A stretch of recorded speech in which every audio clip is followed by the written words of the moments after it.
Welcome everyone to another episode of the Shaman's Way podcast. As always, this episode comes from the teachings of our amazing friend and shaman in residence, Kriket. We hope you're enjoying these podcasts as much as we enjoy making them, and I'd like to take just a moment to ask you if you would please leave us a rating and a comment in iTunes or whichever podcast player you're listening to us from. Giving us a rating and sharing this podcast with others is the biggest way you can tell us that you like our show. Now, without further ado, on with the episode.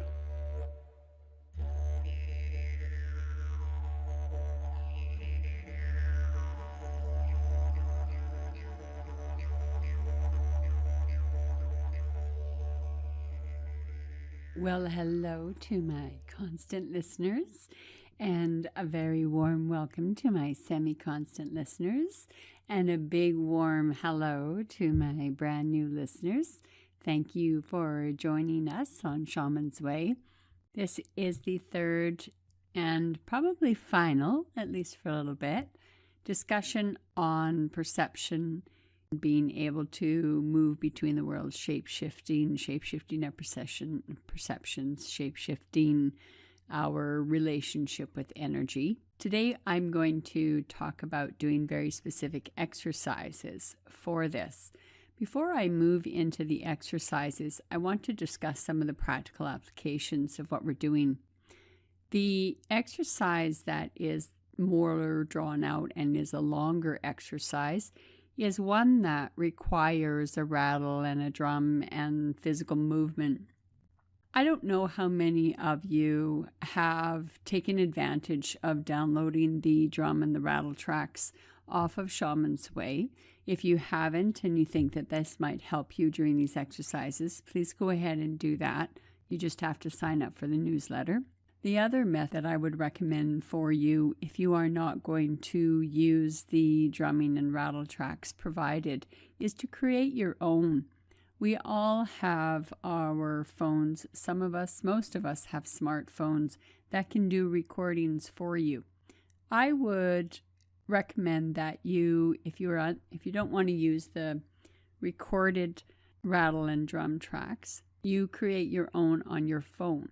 You can start off by doing a recording what your rattle sounds like. Give a very brief interlude, like maybe 30 seconds, between when you put your rattle down and when you bring up your drum beat. The drum beat that is very useful for the exercises that I'm bringing out is just a basic heart rhythm. So we have that.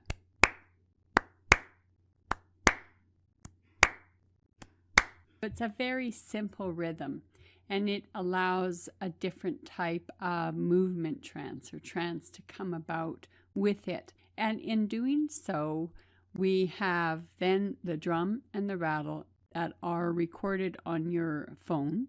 And if you have any kind of earphones, some of you have wireless, some of you don't. Some of you can even, project it onto the speaker in your house if you choose to do this in your house. This is just the recommendation that I wanted to give you prior to heading into what are the exercises. The reason why I am telling you to record this is because you need a constant sound throughout the deeper experience of shape-shifting, the deeper experience of altering your perceptions. Without further ado, allow me to share with you what I find could be helpful. I spoke in the last podcast about meeting the spirit of place.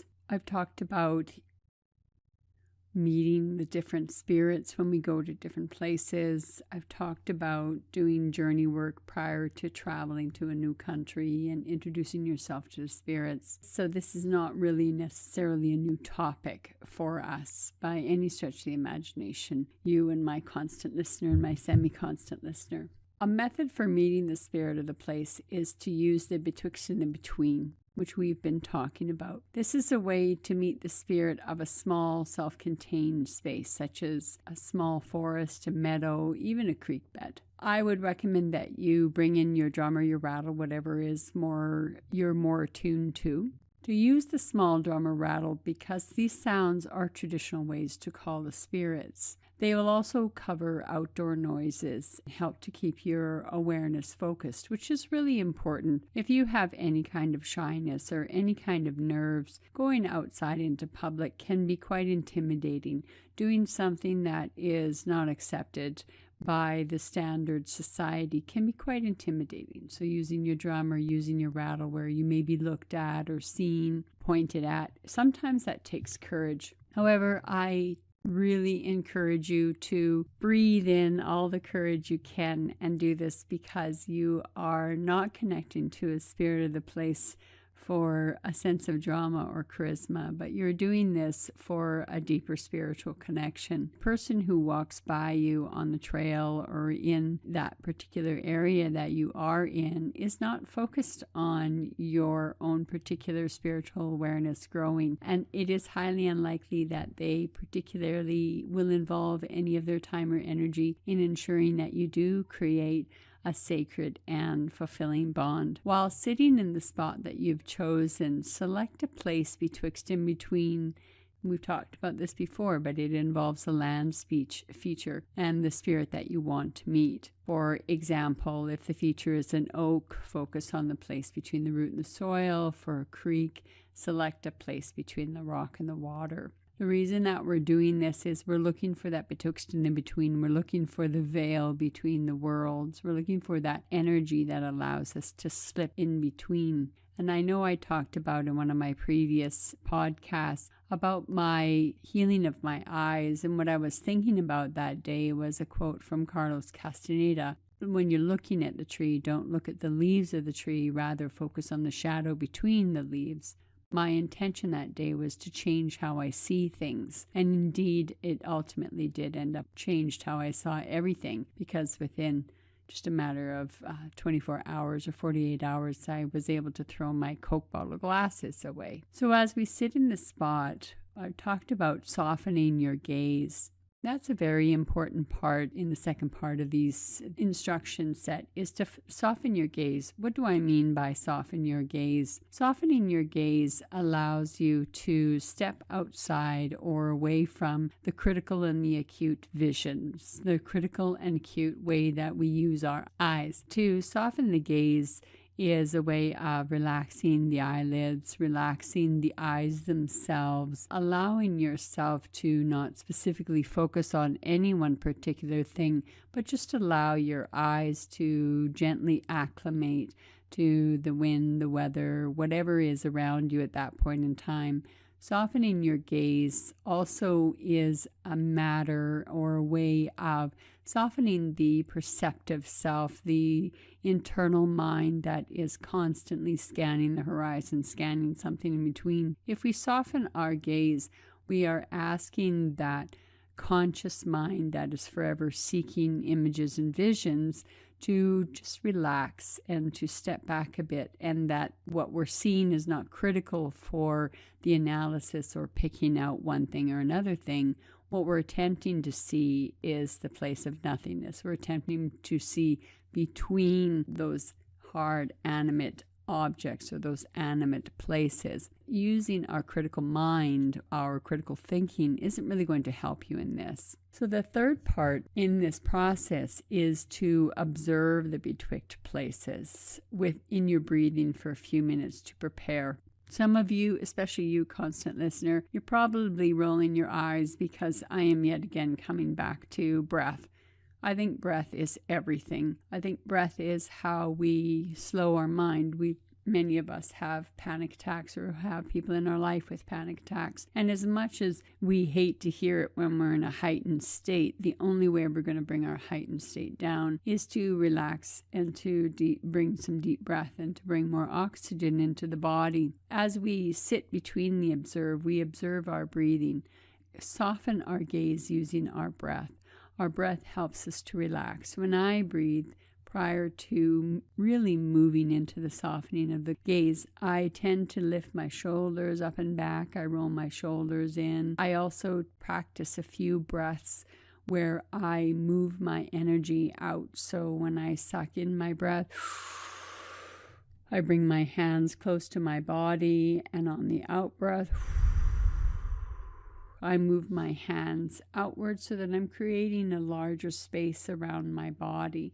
So when I pull my hands in on the in-breath, I'm pulling my energy body into myself, and as I breathe out, and I move my hands out, I'm expanding my own auric body. I'm expanding my own energetic body.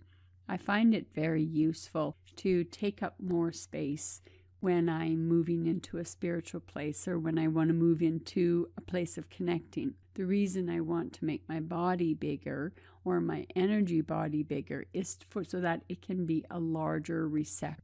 Breathing and bringing myself into time and space, into actual time and space, into focused time and space, widening my aura field is very important for me because it gives me more eyes to see with, more room to breathe, more room to feel something. That's another part of the third step of observing the betwixt and the between your breathing, and take time to slow your breath. Take time to come in consort with your breath. The fourth step, when you feel ready, you send your consciousness into the place in nature with the request that the element or feature that is the spirit of the place responds to you in some way that begins a dialogue or a merging so that you can learn from that.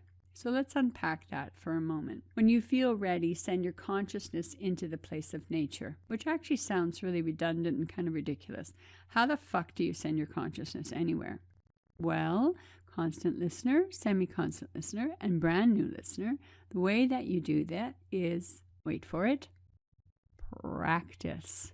You know it. I said that horrible P word, practice. I don't believe there are very many of us who on the very first time of practicing can actually send our consciousness out or throw our consciousness somewhere or move our consciousness beyond our four-square brain, even though I know we have a round head. Well, some of us do. Most of us do. The reason that I want to talk about the sending your consciousness and unpacking this is because it kind of goes against the grain or what we're taught. We're often taught to keep our thoughts to ourselves. We're often taught to make ourselves small. We're often, whether through direct or indirect language, we are generally taught to keep to ourselves. Keep your hands to yourself. Keep your feet out of the aisles, those sorts of things.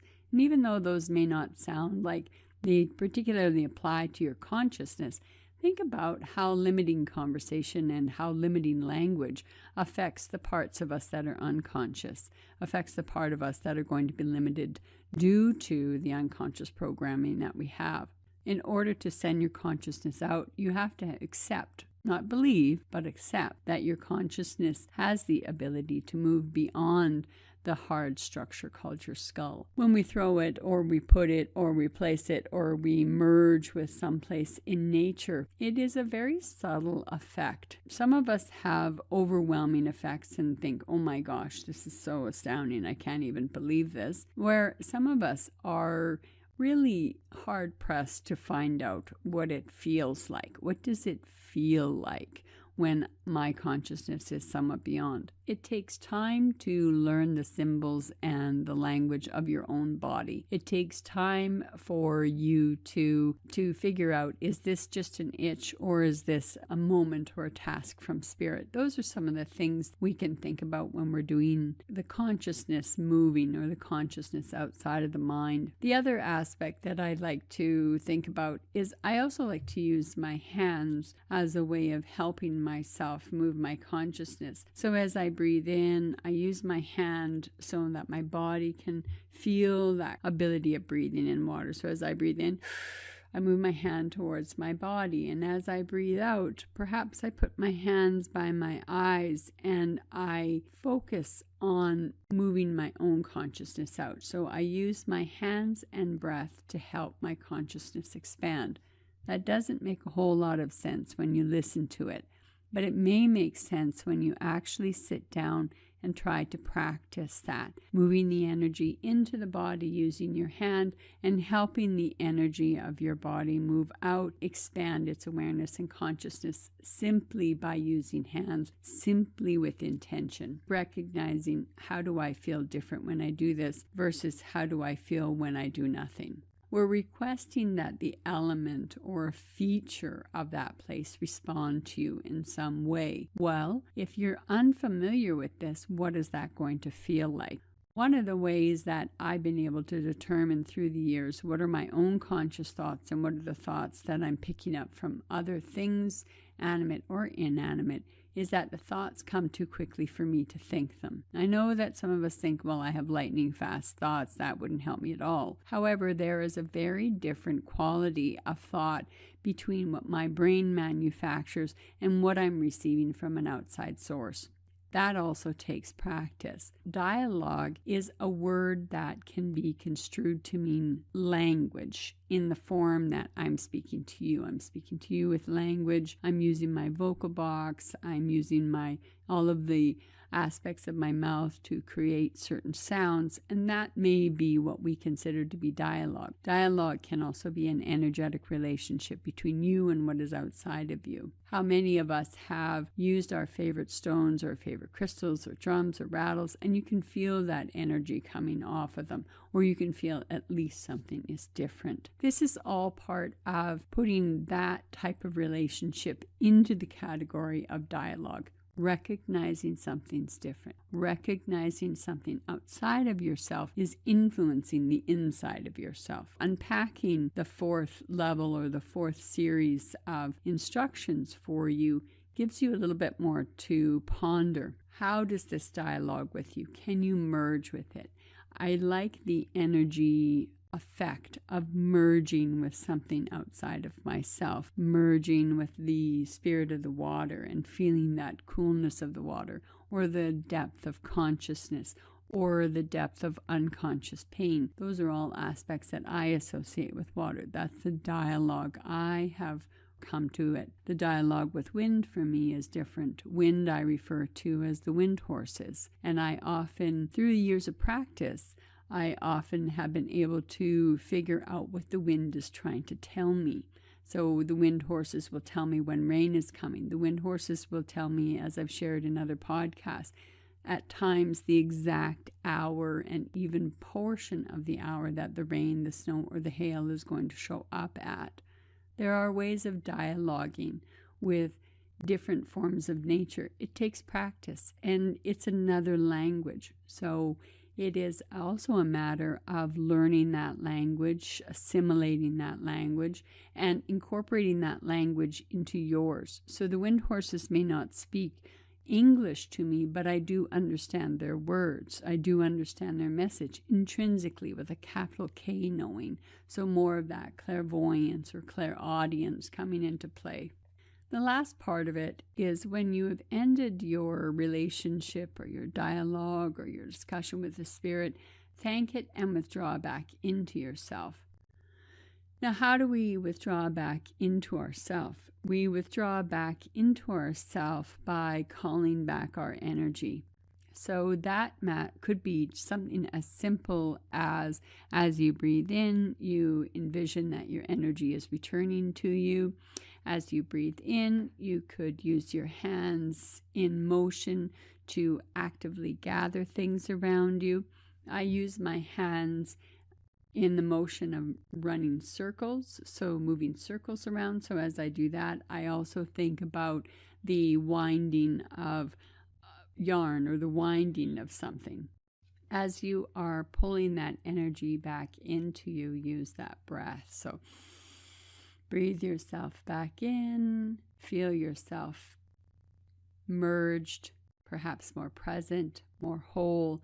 These are going to help you determine when you're outside of your body, when you're inside of your body. And I made the joke last week that we all can get out of our body for the very simple reason that we've all driven, walked, or been somewhere where we've all had that experience of, how the fuck did I get here?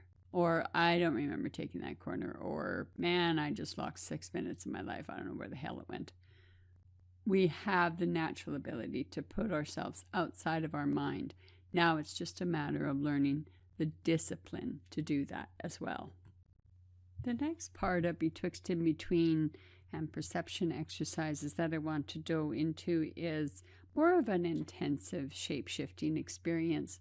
This is when I encourage you to use the recordings that you have or that you've downloaded for drums and rattles. The reason that I ask you to do that is because this intensive shape-shifting experience, energetic shift, is solely based upon your ability to stay somewhat in this world and still have a conscious and still have a spiritual experience. Stepping between the worlds is really one of the hallmarks of shamanism. 1 foot in the real world and 1 foot in the spirit world. This requires you have a certain level of comfort with altered states of consciousness, and you have a particular state of comfort with expressing yourself through dance, through movement, through motion. And if you're alone and you are still uncomfortable with dancing through motion or dancing your power animals or dancing your spirits, then perhaps you can start very smallly, just by moving a hand or by moving your feet, doing something that doesn't require you to feel completely out of your comfort zone.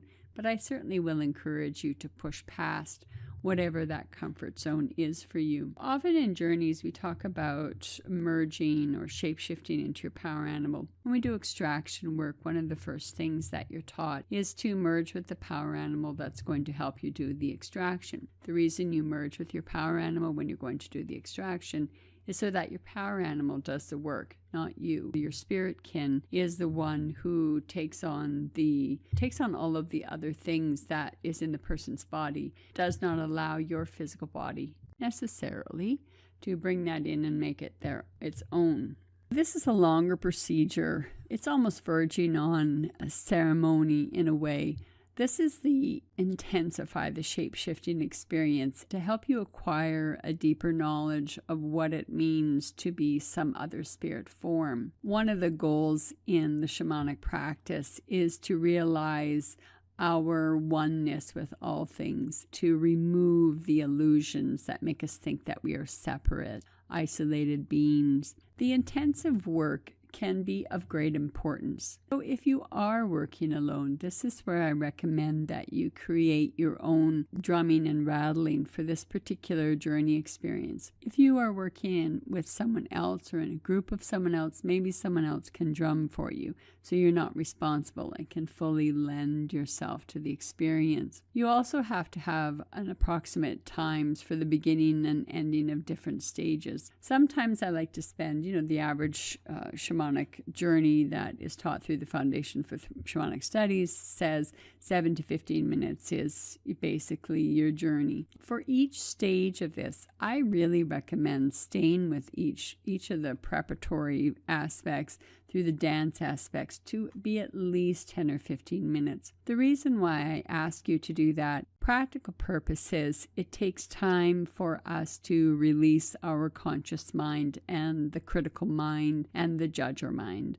In order to do that, it takes time to sit with those judgments, those criticisms, allow them to have their ballywhack, their bitch, their whatever, and then ask them to leave you so that you can continue with this work. They're welcome to join you at another point in time. That critical voice is welcome to speak up at another point in time whenever it chooses. For the meantime, let's see if we can get those voices outside. That's why we take a specific amount or a longer amount of time. Sometimes it takes time to get out of your own way. You know that as well as I do. There are 3 stages for this particular work. The first stage is to lie on the floor. Now, if you don't have your recording, you're going to do this with your own hands, and you may prefer it anyway. So you lie on the floor and you're holding a rattle, so you're going to bend your arm obviously at the elbow so the rattle is off the floor. As you're shaking the rattle, begin to think about your spirit kin that you intend to merge with. The sound of the rattle is sound for shifting the consciousness, for breaking through the exoskeleton I like the sound of the rattle because it has a gentle calling, it has a gentle sound, it has a gentle body, and it helps us to focus. It helps us to engage the thinking mind so that it concentrates exclusively on that spirit kin. So think about your spirit kin. Visualize your spirit kin. Imagine all you know about that animal. Do you know how it walks? Do you know how it sounds? Do you know the variations of color that it comes in? What is your relationship with your spirit kin? Those are all aspects that can help you dive deeper into the altered state of consciousness through breath and through rattle. Now, the second part is a little bit tricky because I'm going to ask you throughout all the stages in this not to shift your consciousness back into the upper mind and thinking about the grocery list, the children, blah, blah, blah, whatever you're thinking about. This is the opportunity to create that state of consciousness, maintain the state of consciousness as you move between one stage to a different stage. So as you go from laying down, using your rattle, then without breaking your state of consciousness, sit up, put down your rattle, slowly pick up your drum, and do that soft heartbeat rhythm that I demonstrated earlier. Or if someone else is drumming, simply sit up. I'm going to come back here again. Slow your breathing down. Take a deep breath. And really full breaths, and empty your lungs more completely than you usually do. So really tighten your diaphragm and tighten your diaphragm, tighten the muscles along your ribs and fully express that air out. This will help to keep your awareness on your chest and your heart area. As we breathe in and we focus on how to breathe out and how to push this all out, we're letting the feelings and the emotions that you associate with your spirit kin to fill your heart and chest. The drum beat is often that heart sound, and the focus here is to feel the spirit kin's energy and presence in your heart as deeply as possible. Each time we move into exercising with our spirit kin, we move into their present. We move them into our heart even deeper with each time. So now you're sitting, now you're drumming, and then the next phase, again, without breaking that consciousness, slowly stand.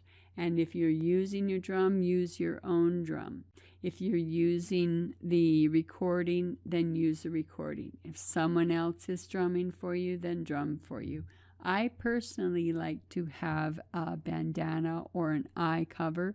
This is the part where we dance our animals. This is the part where we exercise our spirit kin. This is where we're placing attention throughout our body, but primarily in the lower belly, in the hips, and the legs. I have had also times when I have done this practice with bear, where I'm on all four and huffing, breathing very closely to the bear and moving in with that energy of the spirit kin. And this is when I've used recordings of the drums. And I use a recording of a single drum and not a multiple drum because I find the multiple drums, when I'm going this deep into myself, can be somewhat distracting. Dancing calls attention to the body, its capacity for physical movement and physical action.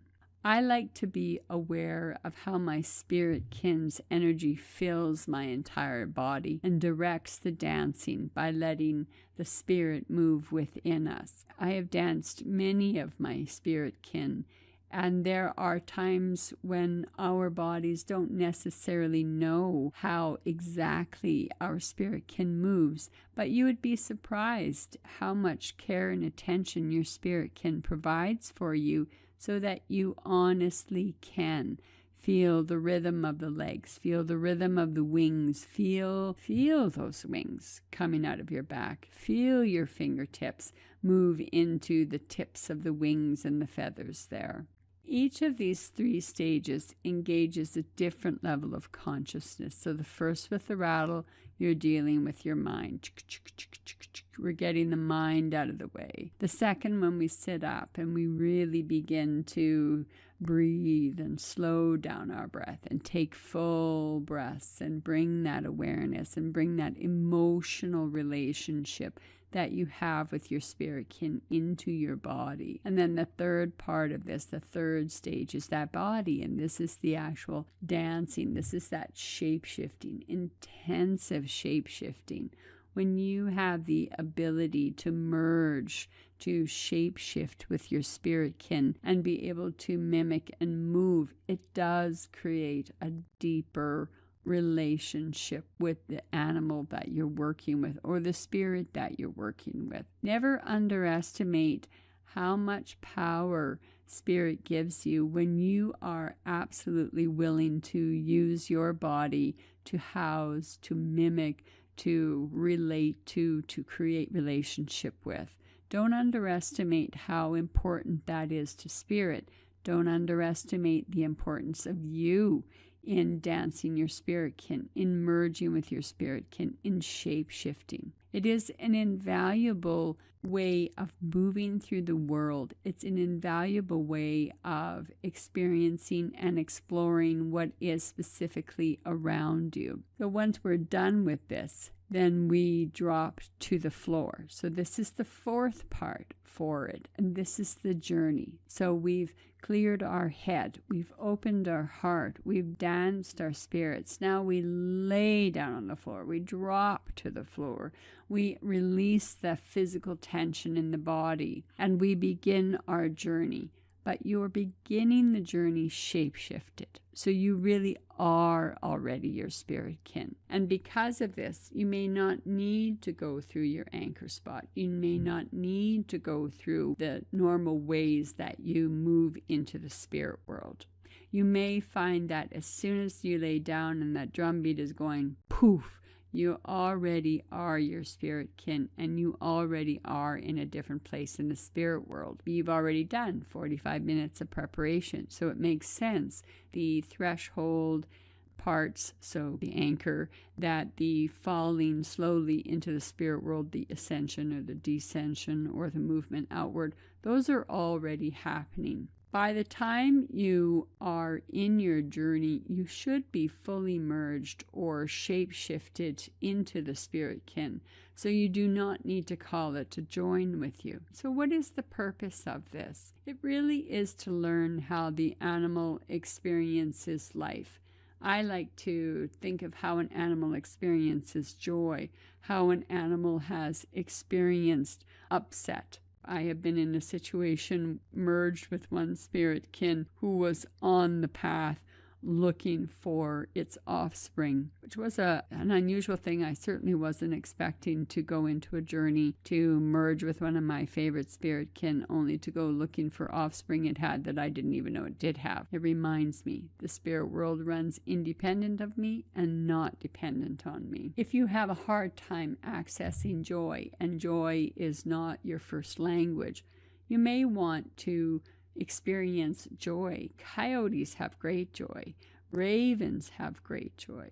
I've seen young doe and young bucks in the fields prancing and dancing just for the sheer hell of it. If you're feeling low, or if you're feeling down, or if you are feeling as though you are disconnected from your own life, sometimes merging and connecting with a being that is outside of yourself tends to help us see a little deeper inside ourselves. I know that sounds like an oxymoron. However, it does require another type of relationship to enable us to see deeper into ourselves, enable us to see deeper into what may affect us, what patterns may be there. Shape-shifting gives you another set of eyes. Shifting your perceptions gives you another way of experiencing the world that you may not necessarily have been comfortable with experiencing before. We're all in this to deepen our relationship to the natural world. We're in this to deepen the relationship with our conscious self. We're in this to deepen our healing journey and our healing path. These are all invaluable steps to understanding the deeper self also to understand what inspires the deeper self. The more that we move within the spiritual world, in the spiritual reality, I believe the more we come to understand our nature, true or not. I hope that this was informative. I didn't wax poetically. I didn't go off on 8 trillion tangents like I normally do. So you, constant listener, I promised you last time that I would be more Aries-minded and have a very set of instructions, and I did. I didn't wax philosophical today. I hope that this particular podcast dedicated to experiences and exercises has fit with you today. And I strongly, deeply, deeply encourage you to explore your relationship with spirit. Seriously, it's your relationship. It's not mine. It's your relationship. It's not your spouse's. It's not your teacher's. It's yours. If you are not actively engaged in your own experience, who is? If you are not actively engaged and actively want to deepen your relationship to spirit, whether it's through shamanism or somewhere else, that's your journey, that's your path. But I think that we are here in this incredible time in the 21st century when so many things are at our fingertips and so many things we can do. Our ancestors, even our grandmothers and grandfathers, didn't have access to or safety to or the know-how. You indeed are a blessed generation. You indeed are a blessed human. Thank you for making your way to Shaman's Way. Thank you for opening your heart and your minds and your ears to some of the ideas that I want to share with you, to opening your ideas or your minds to alternatives that may not necessarily have been in your ballywhack prior to recognizing your desire to deepen your spiritual relationship with whatever you're deepening your spiritual relationship with. Until next time, my constant listeners, thank you for being here and for sharing my thoughts and for laughing with me when I make, flub ups and when I don't get to everything that I necessarily want to. To my semi-constant listener, as always, I am curious as to why this particular podcast brought you into the airwaves. And to my brand new listener, if you have made it all the way through, bravo, and thank you for sharing your precious time with us. I do hope you return again. Until next time, everybody, sayonara, blessing. Thank you again for joining us here on the Shaman's Way podcast. If you have any questions, would like to make a request for a future episode, or if you're looking for other shamanic resources, including free drumming tracks, please visit us at shamansway.net. Until the next episode, be well, everyone.